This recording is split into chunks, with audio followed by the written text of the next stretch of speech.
There we go. It started recording, apparently. Cool. Hello. Welcome to another special edition of Progtor Who Locked Down. I'm your host, Bob, and I'm joined this time by some new people. I'm Richard Carrier and his wife, Lisa Carrier. Now, Richard is a chap I located on the internet, on YouTube. Clever Dick Films is the name of the channel, I think you call it. Is it channel? Yeah, indeed, channel.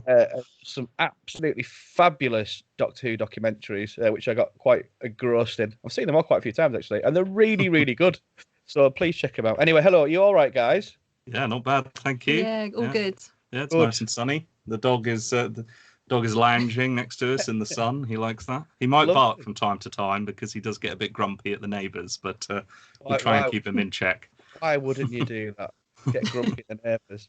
Awesome. Well, thanks for joining me. How have you found or finding lockdown? I don't even know what's going on with lockdown at the moment. I think everyone's just sort of doing what they want, aren't they? Yeah, tell me about it. How are you guys finding it? All right. Not bad. We're both teachers, so we're still sort of from time to time we have to go in on a rota basis and supervise key workers. Lisa's far more important than I am in the business, if you want to call it that. It's created a lot of extra paperwork, so I've not been short of work to do. So, yeah, it's been very busy. I think a lot of people were hopeful when it happened that I would get my videos done a lot faster and more involved, but unfortunately. I'm apparently a very important person when it comes to my job. Oh, that's good. It's been different. That's for sure. It has been different. Right. Well, I'm going to take you back in time a little bit. I say quite a long time now. Actually, it's the day before lockdown, guys, and I'm going to give you some choices, some options. Of things to take into lockdown with you, Doctor Who related and non-Doctor Who related. The first one is you're going to need a friend, a companion. Obviously, you two. This is a different for you two because you two are in lockdown together, but you're not. I'm gonna separate you. That's what we're going to do to make this more interesting and fun. I'm going to separate you. So you're going to need a friend to come into lockdown, a companion. So who from the world of Doctor Who, anyone in the world of Doctor Who, would you take with you as a friend or companion? I'll come to you first, Richard. Well, I'm going to focus primarily on classic Who. I think was where we did it. Lisa's more of a fan of new Who. So I've done the classic side. You have to say it with such disdain. I know. No, I'm just. You've obviously met Doctor Who fans before, Lisa. That's what they do. I mean, she's just a fan of new Who. You know, that's how we all do it, really. Yeah. So originally, I noted down Mel with a big question mark, only because I thought I'm particularly bad at being disciplined when it comes to fitness, and I thought that she might be quite helpful with a fitness regime, but then I thought actually that sounds a bit uncomfortable because I'm not sure if I could put up with her badgering me constantly to drink carrot juice. So I settled on the Brigadier in the end. I thought he'd be a good stalwart companion and he could tell us some old war stories. It's a fine choice. We've not had the Brigadier yet, actually, which is quite unusual because he's one of my favourite characters without a doubt. He's kind of like the epitome of the stiff upper lip as well, so you could share a few pints. Yeah, definitely like a pint the brig, like, and probably a scotch.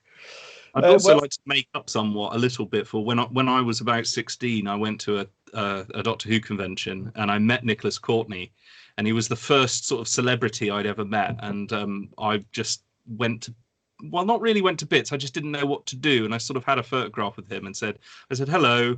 And I had a photograph, and then I turned to him, and I thought, I don't know what to say. So I just went, hello, again. And the photographer just said, right, okay, and sort of escorted me from the room. So, I could make up for that embarrassment somewhat. Amazing. Oh, but at least you met the great man. That's awesome. Yeah. And a lovely man to boot, apparently. Yeah, by all accounts. Yeah. Lisa? I think I'd go with the 11th Doctor because, like him, I'm climbing the walls in lockdown. I like to be out and about and doing things, and I'm kind of fairly similar to how he reacted in that episode with when the cubes take over. And Power 3, yeah. And are you saying that you'd mow the grass? Is that what you're saying? Like well, no, I maybe would mow the grass, but I think similarly, I'm like, right, what can I do now? Right, okay, has that really only been an hour? Right, okay, I really. Yeah. So you've been kind of like that then with the lockdown thing then. Yeah, a little bit. Richard is like just taken to it like a duck to water. Doesn't really bother it. But kind of my default mode, really. It's nothing's changed apart from I can't gig. Nothing's changed. I've never watched so much TV and all that. It's great. Reading books, it's brilliant. But no, that's a fine choice, and Matt Smith would be a right hoot, I think, in lockdown. Yeah, definitely. That's awesome. He could teach me the giraffe dance as well. Giraffe arms. Yeah, he's a cracker. In fact, Lisa, so you're in a fortunate or unfortunate position of being married to a massive Doctor Who fan. Yeah. Did you like Doctor Who before you met this lovely gentleman? Yeah, my granddad, he's passed away now, but my granddad was a massive sci-fi fan, and my mum used to do night courses when I was little, and sort of did like lots of adult education type courses. So I used to spend a couple of nights a week at my nan and granddad's house, and anytime I went to granddad's house, so we used to sit there in the living room. We'd have chocolate and popcorn and everything out, and we'd sit and watch The Outer Limits, The X-Files, and he had a few old Who episodes that I watched, but I didn't really remember Doctor Who that much, like before the new stuff came out. But yeah, so I knew of it, and my mum also watched it when she was younger. So when it sort of came out again with Christopher Eccleston, I was like, oh, I'll have to watch that because my mum and my granddad always talked about it. So it wasn't until I sort of watched the new series that I became a fan. And then I think when you started, because I was working at the school already, and then Rich joined, and I'm sure we had a conversation about it in the staff room. Well, we had a mutual friend at work, and he said to you that I like Doctor Who, and that was actually when I can't remember why. There was something I think we were all a group of us at work was supposed to go down the pub, and everyone cancelled. So I don't know if that was planned or not. I certainly didn't hear it. It ended up with just us two. And and you used to, didn't you and your housemate used to watch it on the Saturday evening, and then in the morning you'd watch it again on iPlayer or something, didn't you, on Sunday? And stuff, with our mutual friend. Matt, you had a fondness. So I definitely had a fondness for it. And then when Rich said he was a fan, it wasn't until I'd sort of been with him about 2 or 3 weeks, I was like, this is more than a fondness. But no, it's fine, and we've really enjoyed going to conventions and stuff together. And it's actually been really nice to sort of, I don't know, be more involved in that sort of world, really. So I would argue I've actually probably indulged in it more since we've been together, because I've had someone to share it with more, which I didn't really have. I mean, my best friend and I used to watch Doctor Who all the time when we were younger, but Lisa's far more outgoing than me, so that's one of the good combinations in our relationship. So she was, I don't think, other than that convention I'd been to when I was 16, my dad took me for my GCS, like a reward for my GCSEs. I didn't really go to conventions and sort of things like that. And Lisa was very much like, oh yeah, we should go to these things. So she's always, get us to go. So it's good when you get there, isn't it?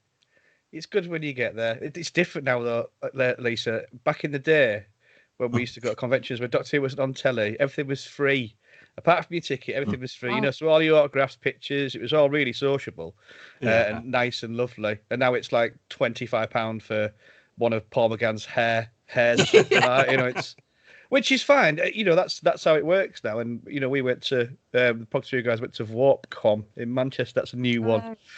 And I kind of haven't really seen that side of it, really. The whole just money train, like money, which is fine. Like I say, it's up to them. But back then, when you were 16, I imagined it was just everyone just walking around autographs and quite a chilled vibe. It was lovely. Anyway, I was reading recently. I'm not sure where I read it now, whether it was in Doctor Who magazine or it might have been in About Time. It was talking about fans of Doctor Who, certainly in the 80s. Who sort of came together, and Doctor Who was sort of like a MacGuffin, really, as an excuse for them to come together and talk about everything but Doctor Who, apparently, in pubs and things like that. Oh no, it's a strange. That's the thing as well. That's why when we say a new Who fan, it's not a derogatory. It's just the fact that when we were kids, we had to hide You know, and then in 2005 we all came out as Doctor Who fans, so it was we were allowed. It became socially acceptable. It wasn't until that point though that you could actually sort of boast about it and feel quite proud, apart from among other Doctor Who fans. Trying to climb out the window. Chewie, get down. Chewie. Yeah. He's a rescue dog, and when we picked him up, he was all straggly and horrible, and he needed a hair. He definitely needed a haircut. And I said, "Oh, he really looks like Chewbacca." And Rich was like, "Oh, well, maybe we should call him Chewie." And it kind of stuck, even though he's all cleaned and nice trimmed. Oh, that's cool. That is cool. Right, that was a lovely little. I do this. I just digress. So we'll. I have to remember what year it is and stuff like that. Right, cool. So non-Who person. So you've both been separated, and you can do the old. I'll take my wife. I'll take my husband. But it's not about that. So your non-Who companion or friend you would take with you from any person in history, like famous or not famous, dead or alive. Richard, who would you take with you? I would take Ian McKellen. I think. Wow. We were very lucky. He's my best mate. Yeah, well, we were very lucky. A few years ago. About 6 years now. Yeah, it was. Yeah, quite a while ago. One of our senior sort of management people at the school managed to secretly arrange a visit from Sir Ian McKellen to the school, and it was the year 11 Leavers Day, and he sort of showed up in like top secret, and no one could know. Only like 3 people knew because they didn't want journalists to know about it. And he was coming mainly as a ambassador for Stonewall, I believe, wasn't it? Yeah, and we'd done a lot of work with challenging discriminatory things like that at school. So that was quite an experience. And then Lisa just wandered into the office where he was hiding. And I went and had a chat with him and got a photograph with him. But we were also quite fortunate. Was it earlier? It was last year. We went to London, and he was doing like a sort of evening with kind of show where he was talking about his films and his career and things like that. And I just think, again, a bit like the Brigadier, I imagine he'd have a lot of stories to tell that would keep the hours entertaining. Was he nice? Was he nice when you thrust yourself upon him, Lisa? Yeah, no, he's crazier than a box of frogs. He's absolutely wonderful. He's great. He's just sort of like talking about the birds singing and everything, and the kids got really excited. And then when we got back to class, there was obviously some kids that had never. They're like, who is this bloke? And then one of the girls came into my classroom, and she was on the phone to her mum, and she was like, "Oh, mum, we've just had this really famous person in." And her mum obviously said, "Who is it?" And she's like, "Oh yeah, we've just been talking. Gandhi's just been talking." To us. Oh my God. And it's like Chinese whispers sometimes to kids. Yeah. One of my favourite things with Ian McKellen is when he did extras, Ricky Gervais. That was brilliant. Him and Patrick Stewart are just absolutely brilliant in that, because they're both like fine, proper actors with gravitas.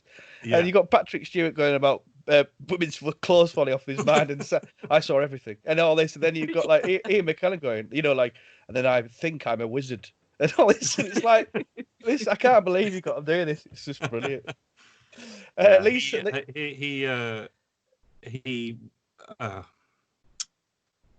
I forgot what I was going to say now. Never mind, move on. I was going to say, Lisa, just quickly wind him up again. Lisa, you're non-Who person. I think we're there, aren't we? Yes.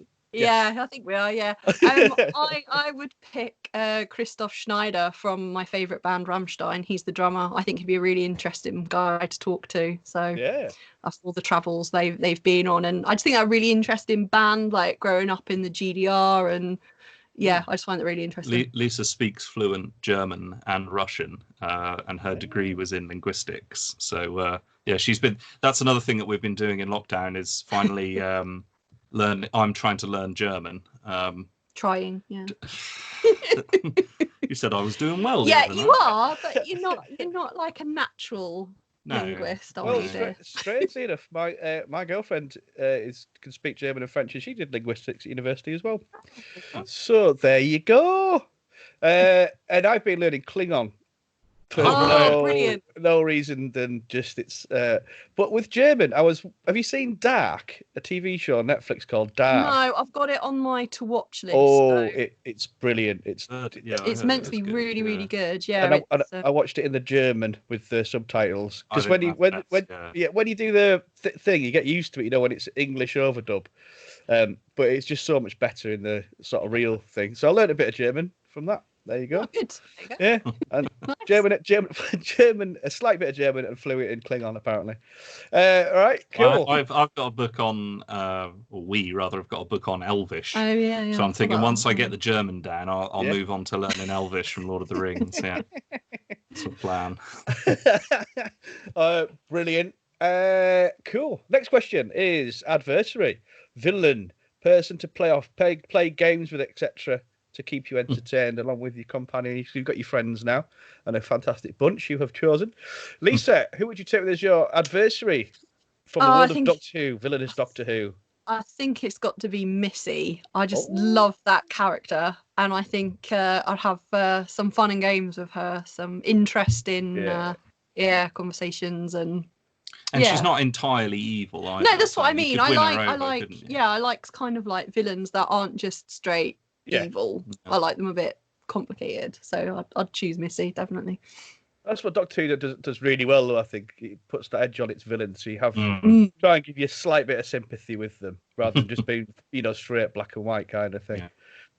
Cool, that's a good one. Michelle Gomez as well. She'd be a lot of fun. Oh yeah, she's great. Yeah.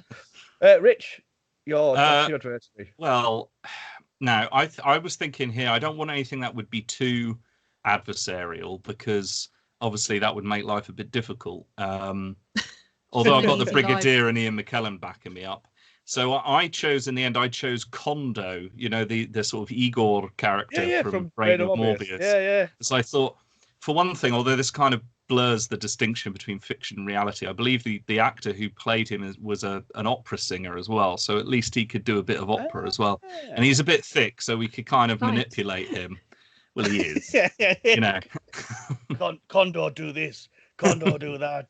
He's a bit like Hodor in Game of Thrones. No, that's cool. That's a cool choice. That one I know would never expect as an adversary, but there you go. He's not exactly that. He is a baddie. He's a henchman, but he's still a baddie. He's kind of been coerced into it, though, hasn't he? What people call it? A goon. That people call him. Yeah. Goon. It's one of his Morbius's goon. Maybe. Lisa, your non-Who adversary to take with my non-Who adversary. I've chosen Snape from Harry Potter. I'm a big Potterhead. So now, you said that Kondo isn't really a villain, and you picked Snape. Well, yeah, but again, he's sort of complex, and you can kind of argue either way with him. And also, it's Alan Rickman. Yeah, and it's Alan Rickman, who is amazing. Yeah, it's very cool. Well, no, that's cool. I mean, I have seen all Harry Potters, and I do like it. It's obviously cool, and it's a big thing. But he's quite evil, Snape, until he sort of isn't, and then is again, and then isn't again. So you're right, he's a complex character. But at first, he's very villainous, isn't he? At first, that's the way. Yeah. It starts off, but then you kind of like learn his backstory a bit more in the books than in the films, and I think that he wanted to protect Harry all those years, and I think it's Dumbledore that's actually a bit more of a pain in the arse than Snape is. Really. I didn't he essentially use Harry Potter to be killed, he wanted to make sure he was killed at the right time. So he just completely manipulated him for his whole life. Yeah. Who played Dumbledore? You had. Was it Peter O'Toole at first? No, it was similar generation. The Irish guy. The guy from that was in Chernobyl. His dad. Yeah, Richard Harris. Richard Harris played that was first of all. Yeah. And then it was. I don't know why you're looking at me. I'm Peter rubbish with names. Gambon. Was it Peter Gambon? No. Something like that. Gambon. Yeah, Michael Gambon. Michael Gambon. Yeah, that's it. He took over. It's great because I really wanted Tom Baker to take it on. Oh, he would have been brilliant. I know. That's what I was really wanting Tom Baker for it, and I think it was. Well, I don't know if it was true, but there was talk of it. Well, he was offered the role of Gandalf originally, I believe. Really? Really? Yeah, because when I went to that convention, I was 16. I'm a big fan of Lord of the Rings as well, and I was sort of following. That was while it was being made, because that would have been 1999, 2000, something like that. And yeah, Tom Baker was up on stage, and I'd read that he'd turned down the part because Peter Jackson and a lot of the people who worked on Lord of the Rings are Doctor Who fans. Hence why Sylvester McCoy was Radagast. But yeah, Tom Baker, in his inimitable way, gave a big reason in answer to my question about why he didn't want to do it. Basically boiled down to the fact that he didn't want to go to New Zealand for 18 months because he couldn't bear not staying at home and annoying his wife. That was mainly what it was. He liked to stay at home, annoy his wife, and also go and mow the grass around his grave, because he has I don't know if he still does, but he bought his own tombstone back in the 90s, and it's in the local graveyard. Yeah, he's absolutely mental, obviously, brilliantly mental. Yeah. But he makes shit up all the time. He literally makes shit up for people just to go, like he does. He's so good at it as well. Tom Baker said this. He's an absolute genius. He's hilarious. Well, that's a shit. Well, it's not a shit because Ian McKellen obviously absolutely smashes Gandalf, doesn't he? It's just an amazing performance. Cool, Rich. Your non-Who adversary villain. Have we done that? We haven't done that. This is where I get lost. You see. Yeah. So I chose O'Brien from 1984, who is the. Can I just interrupt you a second? Yes. Please, can I just interrupt you a second? I've nearly finished for the first time 1984. Okay. So no spoilers. I'm at the bit where O'Brien is perceived to be a kind of good guy, but not good guy.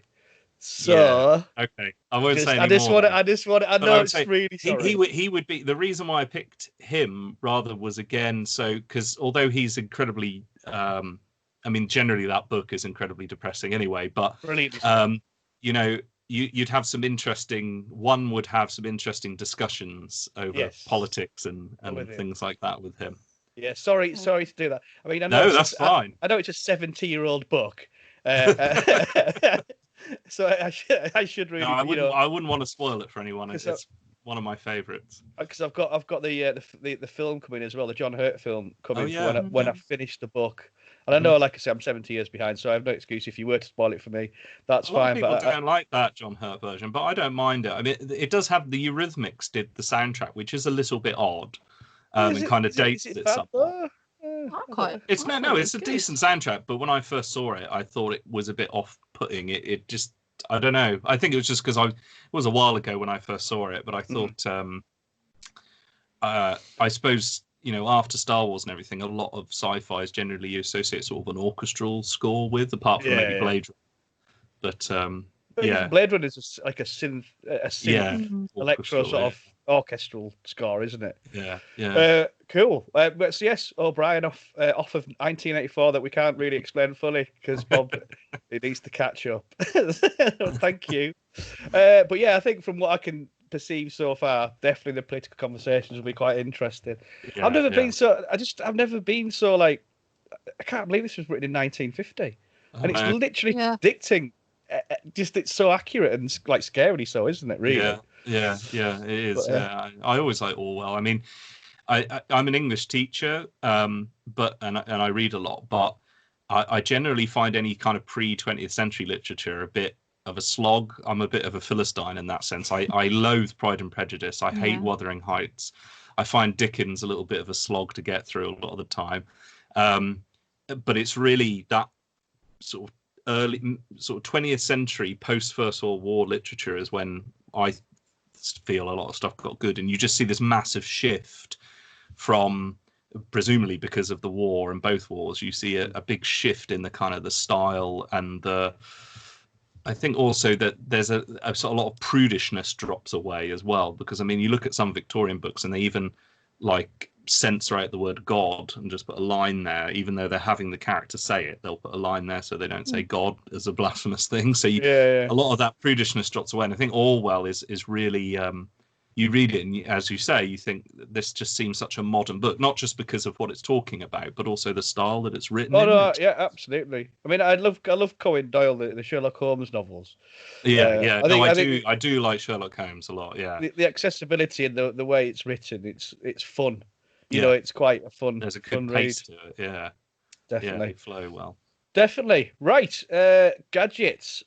So you get to take a gadget or device with you, first of all, from the world of Doctor Who. Richard, which one will you be taking with you into lockdown? Well, I thought I would take the Zero Room that you see in Castrovalva and others, where what the plain white, boring, bland room with nothing in it. It does have a sort of a pinkish hue, but it's supposed to be, in theory, it's supposed to be a place of calming, relaxation, and healing, and all that. So I thought that would be a nice sort of meditative space. Is that a gadget or a device? Is it a gadget or device, though? Well, he floats in the air inside it, so it's got some sort of gadgetry. I thought it was pushing it a little bit, because I first thought I would take the Butterfly Room which is a bit of a deep cut from the Eighth Doctor novels, where it's basically an entire countryside that's just with a sky and a landscape and everything. Cheating. Yeah, well, but it's a TARDIS, and full of butterflies. And I thought, well, that might be a bit of a cheat. Well, I think actually someone did pick the TARDIS as their device or gadget, and plus this isn't real anyway, so of course you can do what you want. Lisa, your Doctor Who or device or gadget? I've chosen the Sonic specs because I really like them. Because you're the only person in the world that did. Yeah, like the Sonic I don't know specs. why everybody hated them. I don't hate them. Really I cool. don't hate them. I thought them cool. It's really sunny, so I can use them as sunglasses as well. And go online, watch some films on them. Check out what the neighbours are doing. Yeah, you were the only person who wanted Google Glasses. Yeah, I did. I had my name down for like Google Glass to be a tester for them, and then it all went. I don't know what happened to it really. Well, someone said, "Well, what happens if you walk into the loo with one, like a public toilet?" And then they went, "Oh yeah," and then it just and then just sort of fizzled out. Yeah. But yeah, no, I no Sonic. He likes all the new gadgets. Yeah. Well, I like the rationale for why they were in that, because Capaldi was always very about it being sort of accessible for young people, and he didn't want something. He wanted something that kids could that they'd have. They wouldn't have to buy and put on, and they could be the Doctor kind of thing. I think was the idea, because he doesn't really do autographs and sign merchandise or anything, because he doesn't believe in people having to buy into a fandom as a way, a bit like what you were saying before with modern things. And also, he's a Who fan all his life, isn't he, as well? Yeah. So I think that's the rationale behind it. Like Tom Baker, he gave all of his time, for kids, and like for doing autographs and meetings and things like that, because, he being quite a heavy drinker and smoker, he would never do that in front of the children, things like that, because he didn't want to ruin this, how they perceive the Doctor. So it's a nice little thing. Yeah. Cool. Non-Who gadget or device, Richard? This again might be slightly cheating, and not a million miles away from what I just said. Yeah, this is cheating, because I know. It is a gadget. I chose the holodeck from Star Trek. It's cheating again. Yeah, but someone might say, I'd have a VR headset, and I thought, well, that's the VR headset, but a few centuries ahead. So yeah, I picked the holodeck. Although I don't really want one from the Enterprise, because they always seem to go wrong and cause sort of death-defying. A holodeck episode, always controversial in the Star Trek world as well. I like them. I think they're quite good fun. The holodeck, well, not all of them, but most of them are quite interesting. Well, the program I definitely wouldn't have is that one in Voyager, that like Irish town that they spent like. Oh, that was awful. It was, but and then it came back. They did it a lot. They did, and the Irish accents are absolutely terrible. Yeah. They were just the most walking stereotypes. It's like an episode of The Simpsons.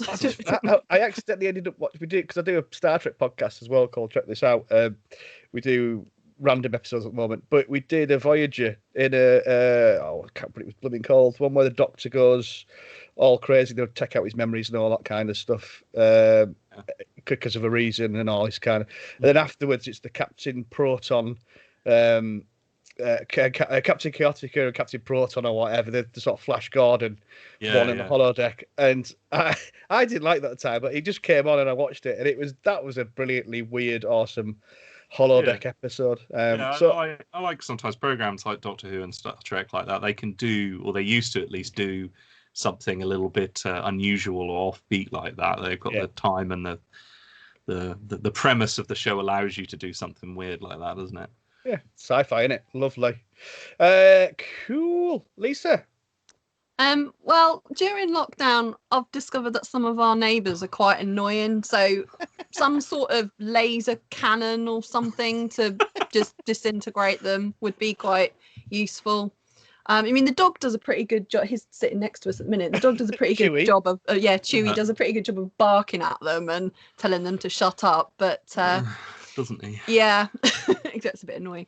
So so a laser cannon would be quite good just to shut the dog up and also get rid of a few annoying neighbours. Not that I'm You're not genuinely going to shoot the dog. No, I'm not going to shoot the dog. Or you're going to get rid of I'm the going thing to get rid of the thing that he's barking right, at. Yeah. Well, the neighbours. So yeah, not, the even, neighbours. not even just wipe them out. Yeah. full obliteration death cannon. Amazing, Lisa. Oh, brilliant. Well, at least you're still alive, Richard. For now. Brilliant. So, we're going for your interior now. What is your lockdown house going to look like? And the first one, Lisa, is which TARDIS interior would you pick for your lockdown decor? Capaldi's, because I just think it's got a lot of attention to detail in it, and I kind of like it. It's kind of clean, but got detail. If you see what I mean. I like that one. That's my favourite. You mean it's not like rusty and it's not rusty and got like random coral up that I didn't like. It is definitely my favourite TARDIS for the new series. It's brilliant.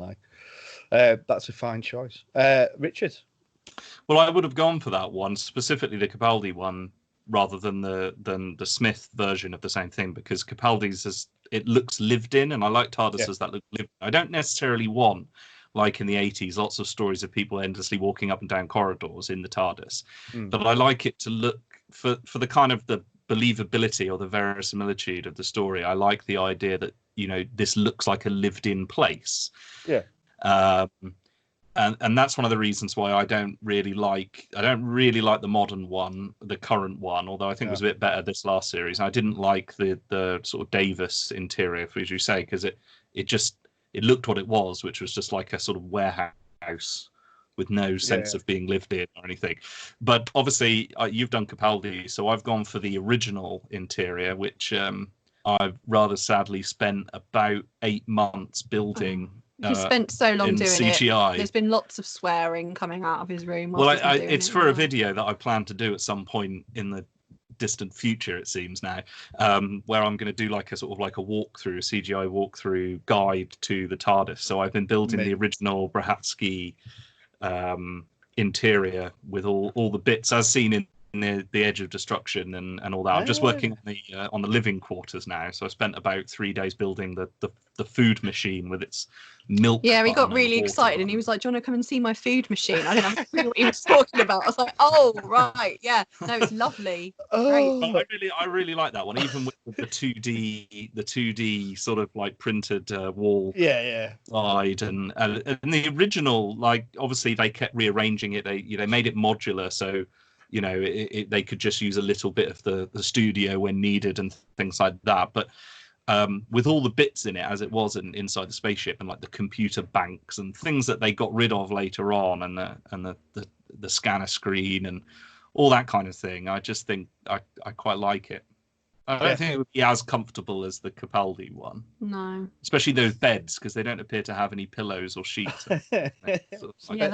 And also, there's no privacy, I've realised, when I built it, because the female quarters is just open, and the men's one just has a big see-through glass panel in front of it. And also, the Doctor and Ian, I'm assuming the two men stay together, they're right next to each other. So I was just thinking that these unknown stories off screen of the Doctor snoring next to Ian and... I can't wait for this video to be completed. I'd be impressed by his food machine, Lisa. I'd be like, wow.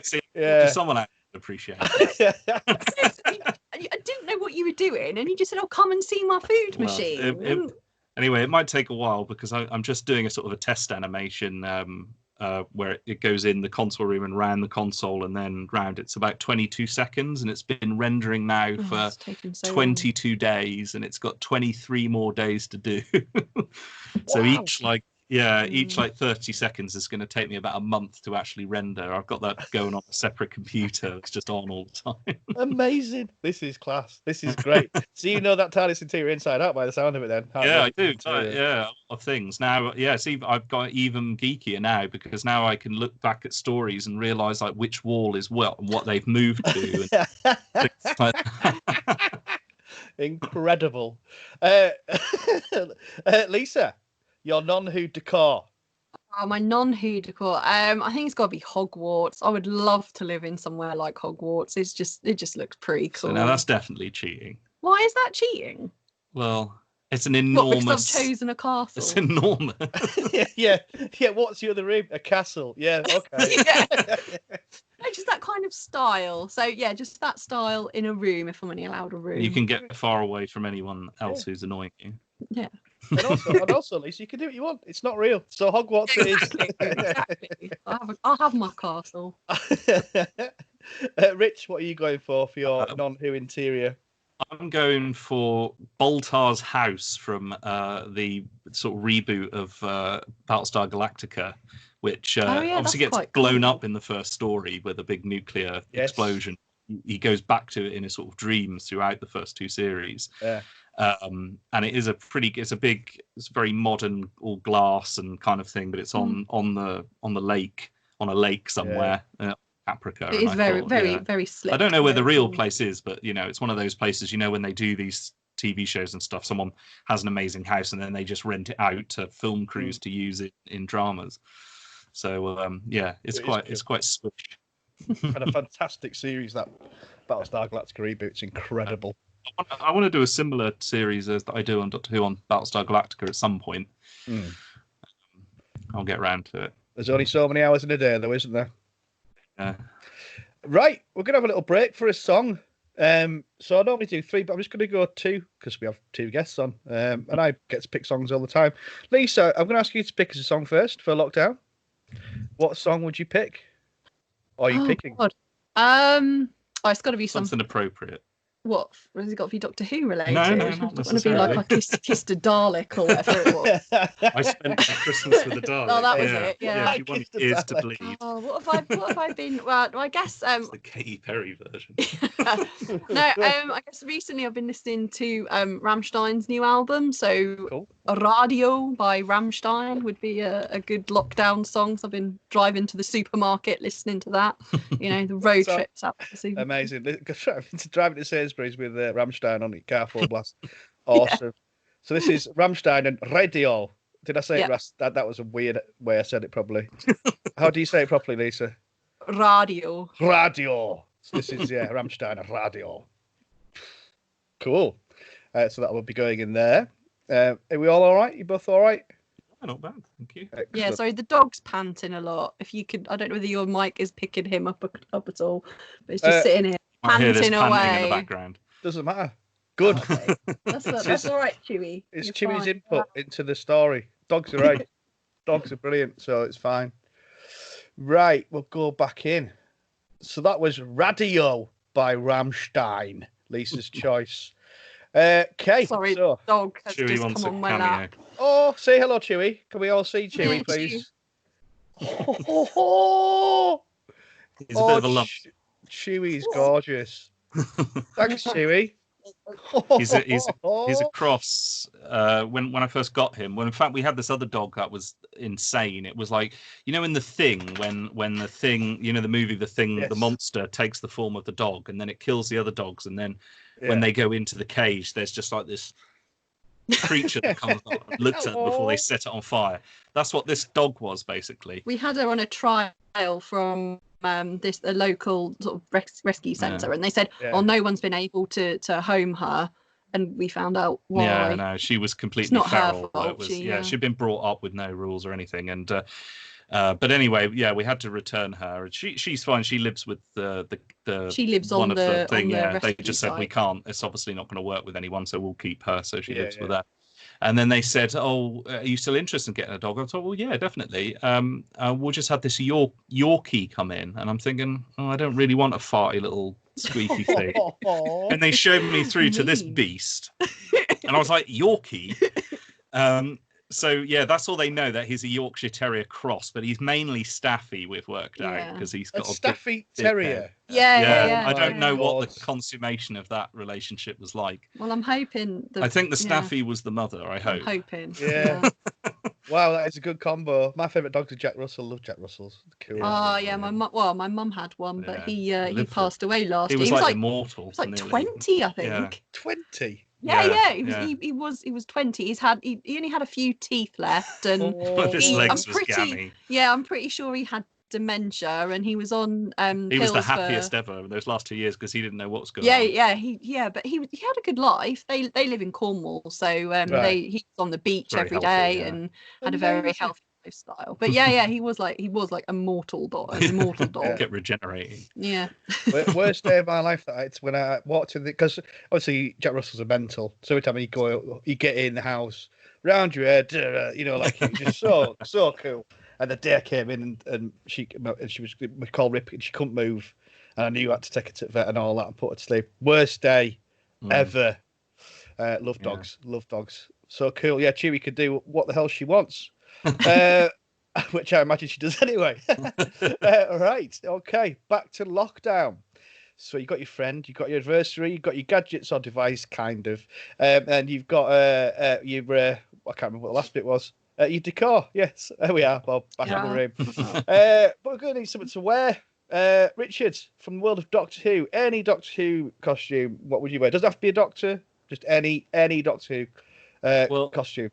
I'm actually going to go for New Who this time, and I'm going to go for the purple Matt Smith outfit that he had. That's a nice outfit. But with the black waistcoat. Is that what you've got him dressed in? Not actual Matt Smith. He's got a figure of Matt Smith. I've got two Matt Smiths. Oh, yeah. I thought that was one of them, yeah. Figure? Like how big are the figure? Like little figures or? No, well, I do have little ones, but no, I got. In fact, it was Lisa who got it from. We just got together, and it was the first one that this company called Big Chief do, and they do 12-inch. They're sort of like Action Man, but they're like quite detailed. They're they're collectible. They're proper collectibles. And you got me the first Matt Smith one, which was him in series 10 with his sort of leather patch on the elbow kind of thing. And they've done a few now. I've got William Hartnell, Tom Baker, Paul McGann, the War Doctor, Ninth Doctor, Capaldi, he's got all two of Matt them, Smiths basically. and David Tennant. Yeah, and they're sort of filling up the cabinet down there. I just got myself a geek glass cabinet free on Facebook. I've been after a glass cabinet for ages, put my geek shit in. And I've got some strip lighting for it and all sorts of stuff. Yeah, that's what I've done. So no, it looks really nice when it's sort of all set up. Well, because we've got two in the corner of the living room, and it acts because they've got the strip lights, like you say. It actually acts as a lamp in the corner of the room. So it's nice. I think of it as my little geek museum. Just little bits in there. It's I've great. Spread mine out around the house. I know. I must admit, I am pushing it. Like I do have. It is surrounded by geekness. It's great. It's absolutely great. So you're going to go for that fabulous purple. I think so. Yeah. Matt Smith. Yeah. I've never actually worn it. I've seen quite a few people. I'm not quite as thin as Matt Smith. So I'm not sure how well, but I do tend to wear a 3-piece suit when I'm at work, so I'm quite used to having a waistcoat, and then that's the result of growing up with Doctor Who. I think is I'm very overdressed most of the time. I like to dress for the occasion. Lisa, what are you going to pick from the world of Doctor Who to wear? Well, I really like Jo Martin's Doctor, her outfit. Is it Ruth? Yeah, Ruth. Yeah, Dr. Ruth, shall we call her? Like she should be this morning or something. No, I really liked her outfit, and I said to Rich, I was like, oh, if we go to a convention, that's what I'm gonna cosplay as. Because I just think that's just like my favourite one so far. I think from out. Well, she's got sort of combats and army boots on as well, isn't she? Yeah, no, I thought she was really cool. Of grit to it, isn't there? Yeah, because I'm not really a fan of Jodie's outfit. Jodie's outfit. I don't really like it. A bit too flowing for you. Yeah. I don't know anyone that is. It's a bit play school. It's a bit child, like, which I kind of get. I don't hate it. No, it's not terrible. And I like the coat and I like the boots, but I don't. Yeah, like the top and the short Mork and Mindy. Yeah, that's what it reminds me of. Mork and Mindy. Yeah. There is a story behind it, although they don't seem to publicize it much. I can't remember who it is, but Jodie Whittaker saw, it was a woman from, I think it was the 60s or the 70s, like protesting. I don't know if it was in America, and she's dressed like that with the 3/4 length trousers and braces on and boots. So I think that was the sort of the belief of it. But yeah, the Whittaker costume reminds me a little bit of Peter Davison's one, in that it is just a bit, I mean, in his case, literally beige. You know, it's not really quite, I don't know, it's not really that distinctive. I just think she looks better when, you know, when they did Spyfall and she was dressed in the sort of in the frock coat, even though she had the short trousers, then it just looked really cool. And she looks great in Capaldi's costume, you know, when in the first one. But no, it's I don't know, it is what it is. It's her Doctor in it, so you know, but I'm sure there's a lot of people that do like it as well. Cool. What are you gonna wear? What would you say we need to wear non-Who, Richard? Well, talking about cosplay, people, one of my closest friend, he's fantastic at cosplay and making outfits and all that. And he's actually, the cheeky bastard, actually got to work on the Cyberman costumes for World Enough and Time. Because when the photograph. He worked on the classic and refurbishing the ones that had been used in prior sort of modern era ones as well. So yeah, he just sort of did like work sort of temporarily as part of the team that made those outfits. And he said he'd worked on Doctor Who, and then when the sort of leaked image came out of, or they officially released it to stop it being leaked anyway, of Capaldi facing down the Mondas Cybermen, I said, have you seen this? And he was like, yeah, I worked on these.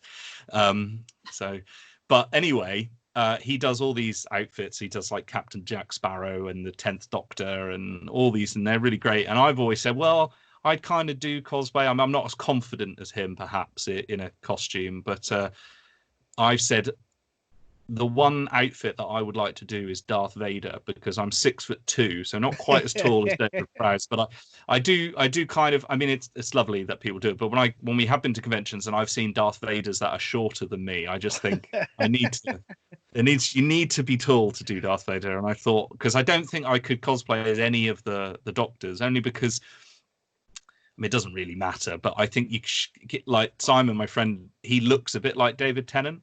So it kind of suits when he does the 10th Doctor, but I don't really look like any of the Doctors apart from maybe Colin Baker a little bit because of the cheek. I don't think I'd want to wear that outfit, to be fair, and the wig. The first cosplay I've ever done, I put myself together a McCoy costume over the years, kind of like I bought the jumper and, you know, whatever. But I managed to sort of roughly get it together. And a chubby ginger bearded man doesn't look like Mr. McCoy, but I love it. So I think it'd be more suited to sort of a Game of Thrones cosplay or something like that, really. Yeah, or, you know, like but no, Darth Vader's good. Best cosplay I ever saw. We saw him at VorpCon, and it's someone who dressed as Davros, and I mean like fucking, pardon my French, spot on, like really awesome, like going gliding around. But well, I don't know, he like proper just like gliding around, literally looked like an awesome Davros that you'd see in the new series kind of thing. It is amazing, the lengths and we couldn't believe it. And then the funniest thing was this woman, because it was in a shopping centre, this old lady was going along on a mobility scooter, and he just started like chasing, like following her around and stuff. All good humour, you know, like it was just brilliant. And she was going, I don't know if she knew who Davros was, and she's like, all right. But yeah, she was laughing. An old guy. It was brilliant. I'd probably have the Darth Vader's armor, because also I think it would be, I kind of get a sense of solace as well. It would be like a bit like a sensory deprivation tank. You know, you could put the helmet on. So we're back to you enjoing self-isolation again. I'm totally on board self-isolation. It's great. Lisa, I'm gonna go wizard again. So I'd choose Madame Hooch's robes from Harry Potter. I quite like her. Madame Hooch. She's the broomstick teacher. She's a flying lessons. Zoe Wanamaker. Yeah. She's in the first. I think she's in the first one. Yeah. I thought she just had the regular robes as everyone else, but we did look it up, and apparently, because you were like, no, she has a very particular. Doesn't she have like knee-high boots or something as well? Yeah. It's boots. I like knee-high boots. And she also played Cassandra. Yes, Did yes, she? they did. Yeah, about the same time actually. Yeah. I say played Cassandra. She did the voice and the little face. There we go. Cool. Well, we've got what we're wearing now. Next one is which story from Doctor Who? So it can be TV show, audio, book. Doesn't matter. Which Doctor Who story would you take with you, Lisa, into lockdown? The Impossible Astronaut double feature. I Oh, really like really? that. That's probably my favourite out of all the Who I've seen, and I really love Mark Sheppard because I'm also Supernatural fan as well. So Yes. I quite enjoyed. He's in everything now. He's not in everything. He's been in the X-Files. Oh, all right. Okay. He's been in Star Trek. He's been in Battlestar Galactica. He was in Star Trek. I think he was in a costume and some like a mask. I'll have to look it up. I'm pretty sure he was in one of the maybe Voyager or Deep Space Nine. He was in something. So I was like, oh, it's Mark. He's just done like every science fiction show. He's very cool. great. He was in Firefly as well. Yes, he was in Firefly. Yeah. Fireflies. Oh, you got to watch Firefly, Lisa. It's amazing. Yeah, I'm kind of. I don't know if you'd like it, actually. To be fair. What was the film? What was the film that they did of like Serenity? And I thought that was a bit because Buffy the Vampire Slayer is one of my all-time favorite things ever. Yeah. But yeah, I thought maybe I should go. I don't really like Serenity very much. It is a bit meh, but the TV series is incredible. But yeah, the film kind of, I don't know, it doesn't get the time to breathe. The characters, it's all very character orientated and that. But it's definitely worth a shout. Mark Sheppard, is he American? He's not American, is he? He's English. Yeah. No, I think he is American. His dad is the one who plays the older version of him in Impossible Astronaut. Oh, yeah. Right. That is his dad. Yeah.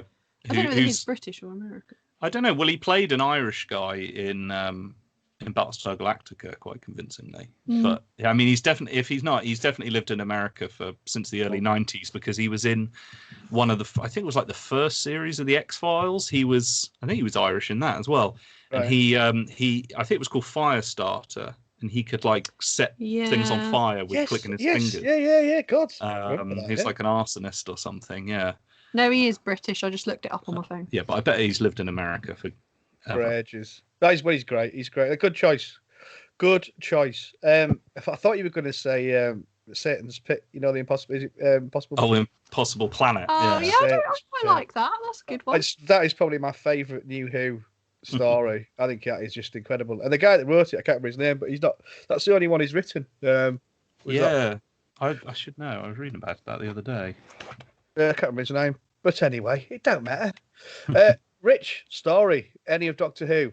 Well, I mean, I've obviously seen all of Doctor Who, and I've read an unfeasible amount of Doctor Who as well. I think I'm on my 280th our Doctor Who library is pretty. And I have about 400 Big Finish audios. But even after thinking all of that, I had to come down to what I settled on as my favourite Doctor Who story about 20 years ago, which is Remembrance of the Daleks. So I don't think I'd ever get tired of watching that one. It was slightly controversial on my channel when I said that was my favourite. I just think I don't know. I think it's just because it's late 80s and people want me to pick like Talons of Wing Chiang or something like that, perhaps, or something more, classic. But I mean, generally, Remembrance of the Daleks always comes in the top 5 or so. I don't think it hasn't got everything in it that I like about Doctor Who, but as a story and as showing the potential of that latter part of the classic era of Doctor Who, it's like and it's probably McCoy's best performance and definitely the best written one. I do really like Ben Aronovich. I've just read his what's it called, Rivers of London, the first one, which I really enjoyed. Yeah. I'm gonna move on to the others at some point. But yeah, no, I really like those ideas. I like that that sort of powerhouse that they had for a while of Ben Aronovich and Mark Platt and Andrew Cartmel and sort of the ideas that they were throwing around that obviously then developed in the New Adventures. And I think that's also why I like Remembrance of the Daleks, because although it is a contained sort of story, it has all these sort of like the best stories, it has all this extra lore that it's hinting at with the Hand of Omega and how he left Gallifrey, why he left Gallifrey. It's a bit like one of the things that I really like about Talons of Wing Chiang, for example, is because Robert Holmes was really good at that sort of world building of just sort of throwing away lines like, with the fourth World War IV and the Peking Homunculus and the Siege of Reykjavik and all this, which has then created so much fodder for spin-off things since, all these little avenues of ideas. We've just done we literally just reviewed Talons of Wenchine for the first time, which is weird considering it's such a classic in the 5.5 years we've been going or whatever. It's brilliant, a 10 out of 10. We discussed the elements, the racist elements apparently that.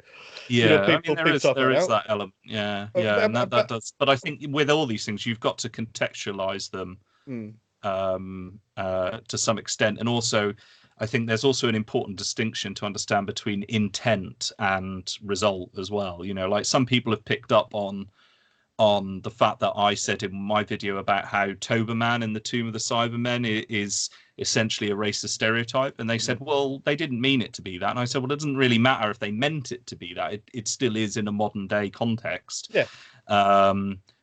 Just because they didn't intend it. There are different layers to these kinds of things, and I think some people think it's you either intend to be racist and you are, or you don't intend to be racist, so therefore you're not.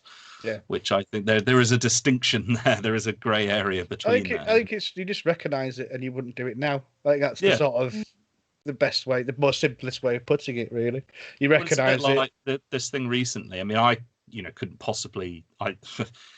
I was about to say I couldn't possibly talk on behalf of people this would affect, but I am about to do that, so I'm being a hypocrite by saying that. But this thing recently of is it Jimmy Kimmel? No, not Jimmy Kimmel. That really annoying American TV host. I got it. You got to narrow it down now, Richard. Jimmy Fallon. Jimmy Fallon. Yeah, he recently has been sort of excoriated on Twitter because he did a stand-up sort of routine about 21 years ago on Saturday Night Live where he blacked up and did an impression of Chris Rock.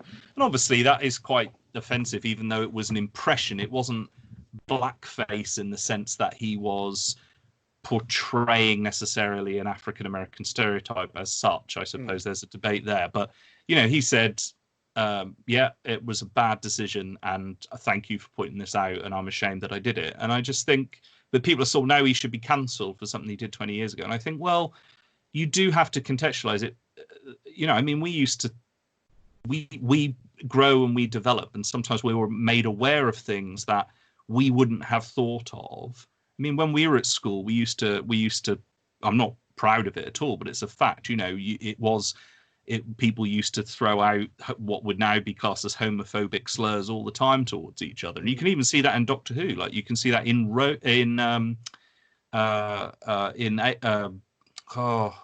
Rose and Christopher Eccleston, World War III, Aliens in London. There's a bit when Rose turns to the Doctor on the top of their building. It's after he's been slapped by Jackie. And he goes, oh, it really hurt. And she was like, oh, you're so gay. Which today stands out so much more. And it's interesting when you consider, that was only, 15 years ago.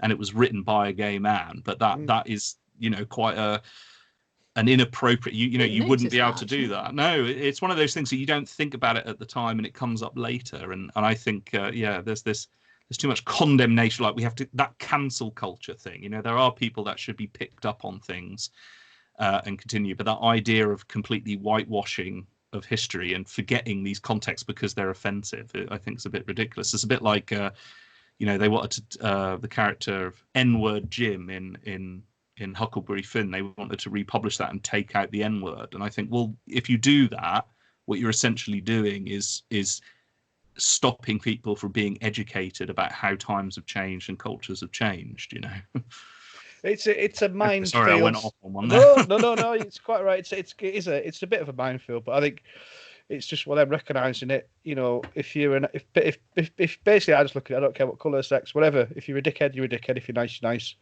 And that's kind of how it should work. And just be nice to people. Quite simple, really. Be kind, as the Doctor said. Be kind, and it is one of the things. There's no way this would be happening today, and it's good because it means we've learnt. Is that Chewie? Yeah, well, he's yeah. Well, go, I think he wants that door open. Oh, Chewie. He needs to come and go. Oh, Chewie. No, he's just lounging out on the Right, so we've done Doctor Who stories. Remembrance is a great shout, by the way. It's definitely a strong 10 out of 10, and it's my Doctor. Sylvester McCoy. Is he your Doctor, Rich? Well, in a way, yeah. Because I mean, I was born in 1984, on the same day as the episode 3 of Frontios, if you're interested. So you can work out my birth date from that. But it might have been episode 2, actually. I can't remember. Anyway, so I don't really remember Doctor Who going out live. I think I always say I've got this vague memory of a Dalek in front of a brick wall, which can only be associated with remembrance of the Daleks. But I think I may have constructed that memory later on and then thought it was real. I do remember it being repeated. So my main sort of time was Sylvester McCoy was the current Doctor, and yet there weren't any stories on air until Paul McGann came along. So sort of Sylvester McCoy, Paul McGann are kind of like my Doctors in a way. They sort of share that period. Yeah, and a damn fine pair of Doctors they are too. And also, remember, it's Daleks. It's the best Dalek ever. Special Weapons Dalek is the best Dalek that's ever graced a screen. It's a shame it's showed up a couple of times in New Who, but not really got to do much. It's the best Dalek. Just blowing shit up. In fact, it'd probably work quite well for your neighbours, Lisa, with your death ray. Got one up here. Yeah, on the death ray. Let's have a look. Let's have a look. This is for the viewers. Oh, what a machine! And it's dirty in it as well. Dirty. It's been to war. Yeah. Do you know what? When you got it down, I thought it was you'd just not dusted it for a while. No, it does actually look like. It's called in the book novelization that Ben Aronovich wrote. It's called The Abomination, and all the other Daleks hate it and are afraid of it. There's something wrong with it. Amazing kind of thing. There's a great bit. That book's brilliant. In fact, I bought that in German recently, where it's called Die Hand. What's it of? Der Omega, isn't it? I think. Yeah, Die Hand der Omega. So it's just called The Hand of Omega, which I think is probably a better title in a way, because it doesn't give away the Dalek straight away. The Dalek. Yeah. Well, I think we had a chat about this. So we did the Day of the Daleks recently, and it's one of them. I think it's great when you don't put the name of something in. Yeah.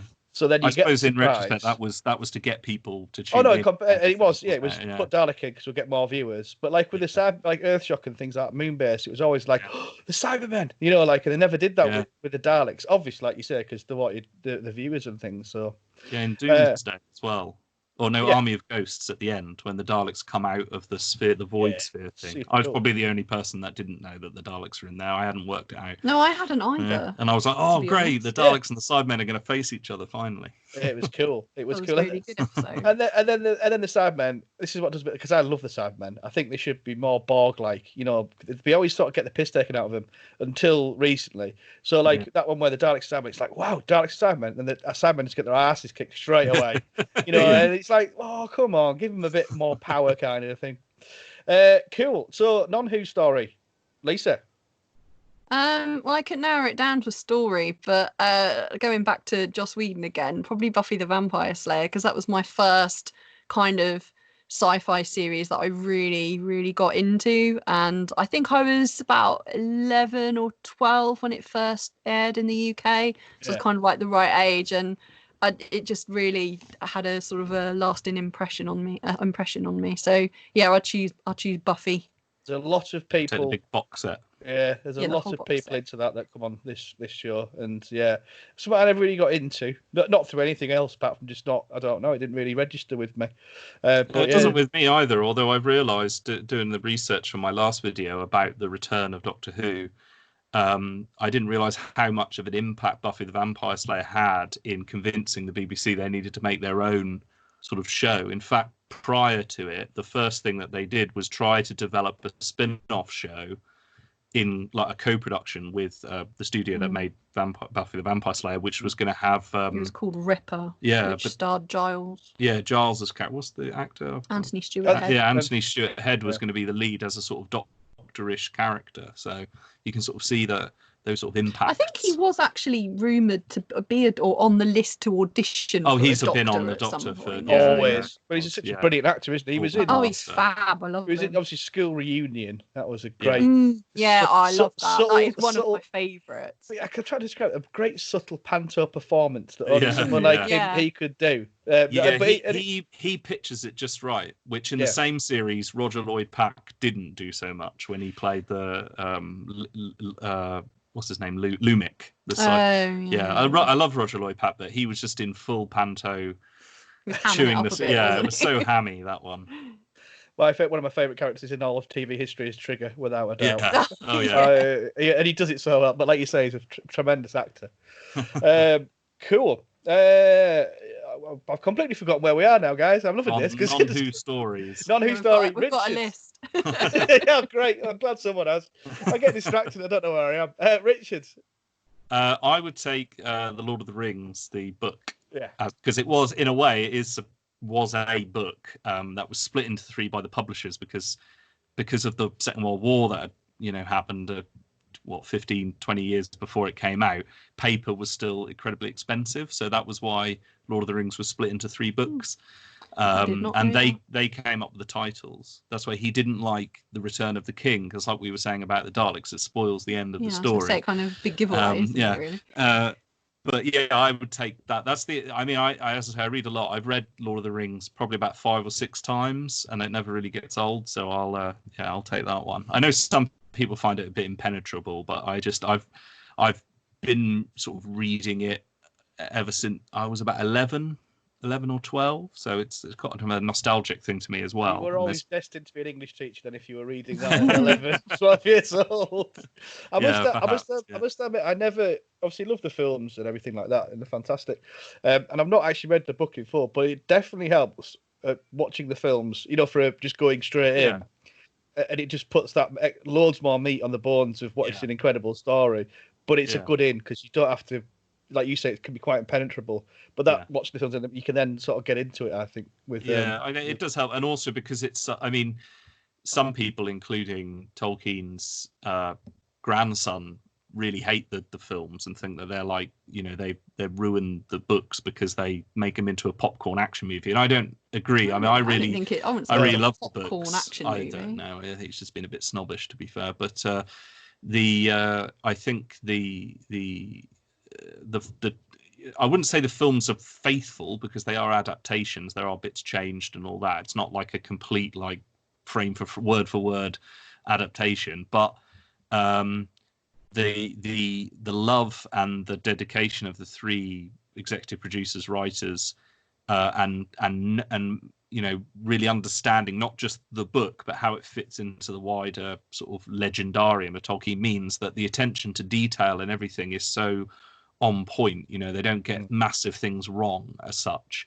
Everything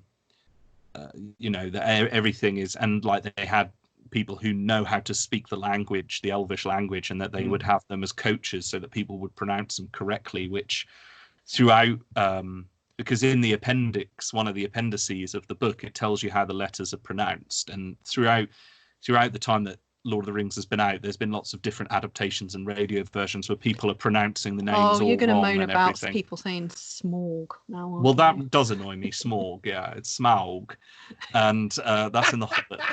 He moans about it quite a lot. Well, the thing that annoys me, I just said that, but in all the documentaries, Peter Jackson continuously refers to him as Smorg, and I'm like, you're the director.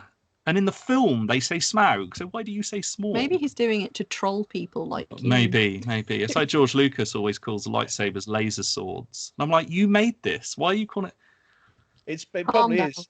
It probably is. I mean, if that's the most of your worries, Rich, you've got a good life, my friend. Oh yeah, no. Yeah, sort of first world problems. Yeah. Awesome. Yeah, I think you've maybe been enjoying lockdown a little bit too much, and. That's just my life. More things really irritate him like that. Yeah. So that's so much of the final question now. Have you got your notes? Am I right? We've done. We've got favourite or best moment of being a fan. But you both done your non-Who and Who story, haven't you? Yeah. Just checking. Like I said, I get chatting, and it's because that's the fun part, isn't it? Track. Yeah, no. Right. So we've done all that. I love this question because it's a nice it's just a nice question. So it's your favourite memory relating to something to do with Doctor Who. So from being a Doctor Who fan, what is your favourite memory? So for me, it's like meeting Sylvester McCoy, interviewing Andrew Cartmell, going to these conventions, doing podcasts. There's loads of things. So to pick one moment from being a Doctor Who fan, what would it be, Lisa? Well, we went to a convention. I can't remember what it was now. Was it? It was London Film and Comic Con. Oh, London Film and Comic Con. Yeah. And Rich had signed up to meet Paul McGann, and we did. So he sort of took me to his side, and I was just sort of standing there, not really saying much. And he was chatting away to Paul McGann, and then Paul McGann winked at me, and he has sort of been forever my favourite. He blew you a kiss person. As well. Yes, he did. I liked Paul McGann. I thought. I think so he could probably started flirting with you. Yeah, no, it's fine. Amazing. You can't mind that, Rich. That's a cool. Yeah, no, there was a bit more to it. There was a bit more to it than that, because that sounds a little bit like I was talking to him and he just sort of drifted off and then started winking at my wife. Well, that's how I remember it. What actually happened was, we were talking to him about the fact that I was standing there. All right, when we've got to the hotel in London, exactly how I remember. I was saying I was really looking forward to meeting Paul McGann, because when I'd gone to conventions when I was young, he didn't do conventions, so I'd never met him. And we turned the television on at the hotel, and of course there was a documentary about Nazis or something on Channel 5, as there always is, and of course it was Paul McGann's mellifluous voice that was narrating it. So when we saw him at the convention, I said that to him, and you quoted me and said, "Oh, it's a thing about history, because that's another one of my interests, and it's narrated by Paul McGann. What could be better?" And I think he thought that was what you were saying. You weren't quoting me. So I actually emoed a wink and a blowing kiss from Paul McGann. Shall we write to him and see if he'll do a virtual one for you? See, he's jealous. Next birthday. That's a lovely memory, Lisa. But I think Rich remembers it a lot better than you, and he sort of transposed it in his mind to something that was focused at him. No, well, in my mind, it was just Rich was sort of banging on, talking to him, and he looked a bit bored, so he thought he'd flirt with me. That's how I remember I'll flirt with the wife. That's it. Awesome. That's class. Rich.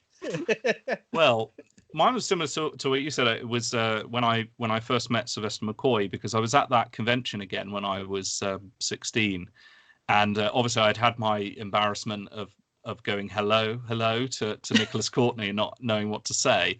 And then that evening, it was we were there for the weekend, and it was the Saturday night. And McCoy and Sophie Aldred had arrived that evening for the Sunday. And he'd come driven all the way down from Scotland. I think he was in a play in Edinburgh, and he'd been performing that day, and he'd driven all the way down. And he looked a bit knackered, and he went I was in the bar, drinking non-alcoholic drinks, as I remember, because I was 16. And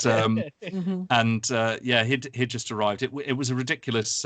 It was a Panopticon convention, and it was in Manchester, and it was at this massive hotel that had seen better days. It was an old Victorian wool exchange or something like that, and had big meeting rooms and all that. And it was a little bit tired, and the staff were a bit incompetent. And there was this barman that was a bit like Manuel from Fawlty Towers. And I remember McCoy ordering a gin and tonic and just getting this straight glass with what appeared it just looked like a glass of water. There was nothing else in it. He was just sort of looking at it strangely. Anyway, so I plucked up the courage to talk to him. And he was so lovely, because at the time I was really into drama and had done GCSE in drama and things like that. I was going on to do A-levels in theatre and stuff. And I talked to him about being an actor and stage fright and all that kind of thing. And I just thought, even at the time, I recognised that it was so lovely of him to take the time. He'd just driven down. He's probably absolutely knackered. And there's some geeky 16-year-old sitting there in the hotel bar where he's trying to have his gin and tonic that was flat with no lemon or ice or anything. I think if I'd been him, I'd have probably gone, "Oh, sod this," and just gone off to my room. But he sat there and talked to me, and it was so lovely. And I thanked him for it last year when I saw him again, although of course he wouldn't remember because it was 20 years ago. But I didn't have time to say thank you. But then when I saw him the next day, I had my photograph with him, and Sophie Aldred was in the room at the same time, and he was like, "Oh, look, it's that lad I was telling you about last night." Which I took. I still adamantly stick to what he'd been telling her was a positive thing, and not that they'd just been laughing at this annoying nerd. I mean, no, because they're both lovely. They're both lovely. Sylvester McCoy. I met him when I was 12. Yeah. in 1992 at a convention, and we had our picture taken and all that kind of stuff. And he was taller than me at the time, and that was what I was saying before. You could just walk around, do what you want, meet what you want. You know, you didn't have to pay and queue and kind of thing. And then I met him about 5-6 years ago at a convention in Newcastle, where it was very much like pay for this, pay for that, pay, and we paid £10, I think, to have a coffee with him and Lisa Barrowman. Oh yeah. Which was great, you know, and all that kind of stuff. And then I said to a mate at the end, I've got the photograph, you know, from 1992. I'm going to ask him if he can recreate it, kind of thing. So I started walking up to him with the photograph, and one of the organisers was like, "No, you can't talk to him. You can't. No, you know, because they want the money." Yeah. And he just went, "Hang on a minute, no." Sorry, what did you want to say to me? I said, all it was, we did this in 1992. I just wanted to recreate it if we can. And he went, yeah, of course we can. And they were like, but what? And he went, look, no, just leave. To the woman who was trying to basically get the money or whatever. Yeah. And he was like, no, we can do this. You know, give us 5 minutes and a chat with him and all that kind of stuff. Yeah. He was brilliant, absolutely brilliant. That's the thing, isn't it? A lot of the time when we see these prices and we see, you know, the kind of like it's almost like a conveyor belt of things. Sometimes it's easy to forget that, you know, at the end of the day, it's the people managing them who are getting a big percentage of that. And it's not always just down to them, is it? It's not always down to the talent or whatever who are like that, you know. So, But that was lovely because he is a lovely man. He's and he's always great at conventions. Yeah. Always super funny. Brilliant. So, non-favourite Who memory, Lisa? Probably, well, obviously getting married to Rich and all of that, but blah blah blah, blah blah. Probably getting Chewy, because I'd wanted a dog for ages. I'd sort of grown up with dogs, and then when we sort of saved up and got our own house and that, for ages I just remember wanting a dog for ages and ages. And then when we finally got him and brought him home, I know it was immediately at home. I know, I was going to say it sounds so soppy, but he was just perfect and just fitted in with our routine and into the house perfectly, and just he's just really chilled and really low maintenance. He's perfectly happy with isolation as well. They say dogs take after their owners. So yeah. He's a bit autistic as well. Yeah. Likes routine. He mainly just likes to lay there. So he's just been sunbathing on the bed. This is in our spare room in my office, and he likes to sunbathe on the bed, and then he bakes himself, and then he just sort of creeps over into the shade, panting to cool himself down again. That's his daily routine. Sounds like pretty much my daily routine at the moment. There's nothing wrong with that. So yes, that's so Chewy, getting Chewy. Oh, Chewy. Chewy's been first. In fact, this is the first dog we've had on the podcast. Actually, no, it's not, because Craig, one of our hosts, he's got a dog called Mabel, and she does like to interrupt us a lot on the podcast. Bless her, but it's cool. And you're the first lady we've ever had on the podcast as a guest. Yes, okay. In 5.5 years. Yes. Oh well, I feel. We do have our like normal sort of host that do it obviously and things like that. We occasionally have the guests on in bits and pieces, but yes, you're the first female to appear on Progtor Who. There you go. Hurrah! Yeah, I think we've had one of the hosts, Mrs. She's done like little bits of voiceovers and things like that, but you're the first like full guest of Who is the Lady. Like, do I get a trophy or anything? We'll make you. I'll draw a T-shirt or something. I don't know how you do that, but yeah. So that's cool. Because it's all moving on, isn't it? Doctor Who's lady. It's a good to have a lady's opinion. It's all different. Yeah, that's one thing we try. See, like you're saying about when I went to the convention when I was 16, there were hardly any women at all there, other than the guests, the talent people. But now it's far more equal, egalitarian. But sci-fi in general or conventions and fandom in general is a lot more inclusive. I've not got anything to compare it to, but all the conventions, and we went to Star Wars Celebration in Chicago last year, and it was all very. That was my Christmas and birthday present. Yes, very expensive Christmas and birthday present. It was all sort of fairly mixed and all sorts of people from all sorts of walks of life. It was brilliant. I loved it. And I'm not a massive Star Wars fan. I think conventions and things like generally have been inclusive and opening, and they feel they're a safe space in a way, not in a kind of exclusionary type of way. You know, you get these people, I want a safe space where no one's allowed to say anything or think anything. You know, I don't mean like that. I just mean that they're a place where there's an etiquette and there's an understanding. When people go there, they can be themselves and be accepted for who they are. And I do think, I'm not a particularly gregarious social person, but you know, it is nice to see people being happy and being happy to be who they are, kind of thing. You know, I think especially now, I think for people like me and you, Rich, is so I'm talking like classic Who fans, and this what was touched on before. You didn't really promote that you were a Doctor Who fan, no, at all until it came back in 2005. Then you were like, yeah, so you like Doctor Who? I've liked Doctor Who for years. Yeah, let me tell you about it all and all that. Well, yeah, I think there was a joke. I think it was in Doctor Who magazine years ago, and it was saying about how we were kind of encouraged to feel ashamed, thanks to you know, the general sort of sneering attitude of people like Michael Grade and others, and the laughing. I touched upon it in my latest video, sort of laughing at things. And then there was a joke about how when you bought Doctor Who magazine at WH Smith's, you'd have to hide it inside a porn mag so it wouldn't be so embarrassing. So, well, I think even, you know, when I was at school, I remember you know, people taking the mick out of me for being a geek, and I was also a goth as well, so that obviously gave them extra ammunition. Yeah, but I think people, you know, working in a school now, the kids seem to just accept each other a lot better, or more. There's always going to be that popular clique and stuff, but generally people are far more inclusive and open to others now. And even though you know, you're going to get those cliques, there are lots of them, instead of like you're either popular or you're an outcast. You know, like the geeks tend to find each other and then come to my room and hang out mainly. Yeah. Well, no, it's always been like that. Conventions, it was just like you say, a safe place to be yourself and talk about something that you know about Doctor Who and love, and that's why the conventions are great. Even now, when you pay money, you're still hanging around with people that have had this love for a show or whatever, you know, and celebrate it and make friends. And, you know, doing this podcast for 5.5 years, I've made loads of good friends that I've probably never met, most of them, you know, just from doing the podcast and on this show and other shows. And it's great. And it's great interacting with them. And one thing about the Doctor Who community particularly, it's very loving and welcoming. I've definitely noticed that, you know, the people who are involved in it are, you know, they will give you time and all that kind of stuff. It's a really cool thing, man, and it's cool that you come out of the closet in 2005.